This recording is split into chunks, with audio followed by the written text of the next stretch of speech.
Assalomu alaykum qadrli tinglovchilar. Videomiz boshlanishidan oldin kanalimizga obuna bo'lib, videoga like bosib qo'yishingizni so'rab qolamiz. Bu siz uchun 5 soniya vaqt olishi mumkin. Lekin bu bizga kanalni rivojlantirish uchun katta imkoniyatdir. Hurmat bilan Saidulloh status kanal egasi.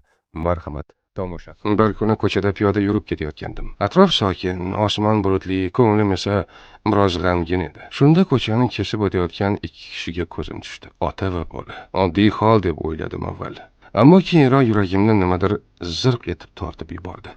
Bu ikki inson boshqacha edi. Ota farzandini emas, farzand otasini yetaklab borardi. Yoshgina bola otasining qo'lidan mahkam ushlab olgan, unga yo'l ko'rsatardi. U har bir qadamda otasiga savol berar, ko'zlarida hayrat va hayotga chanqoqlik balqib turardi. Ota esa bir qo'lida tasbih, Allohni xotirlar, ikkinchi qo'li bilan farzandining kichik ammo jasur qo'lini ushlab har bir savolga sabr bilan javob berardi. U o'tmishdan, hayot sinovlaridan, Allohga bo'lgan tavakkaldan so'zlar edi. Men ularni uzoq kuzatdim.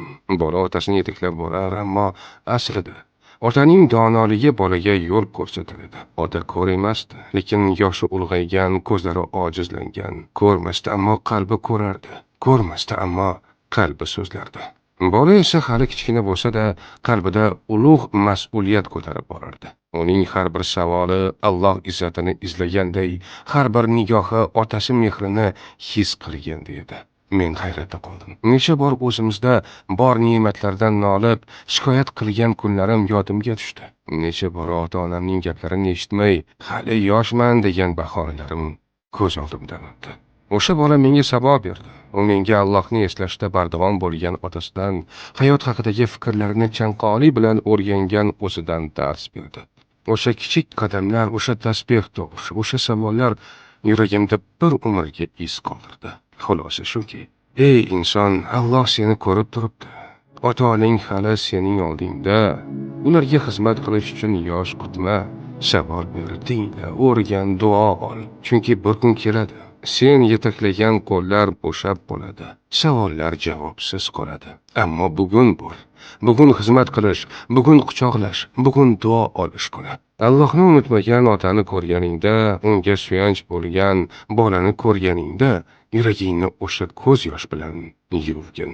Chunki bu Allohga yaqinlikning eng go'zal manzarasidir.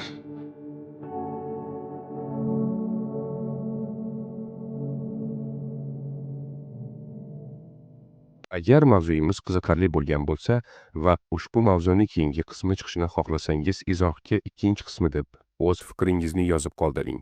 Tomosha qilganingiz uchun katta rahmat. Kanalimizga obuna bo'ling va like bosing. Keyingi videolarimiz chiqqanda birinchilardan bo'lib tomosha qilish uchun qo'ng'iroqchani bosishni unutmang. Bu mavzuga qiziqadigan tanishlaringizga ham yuborib qo'ying. Sizlar bilan Saidulloh status kanali bo'ldi. Keyingi videolarimizda ko'rishguncha sog' salomat bo'ling.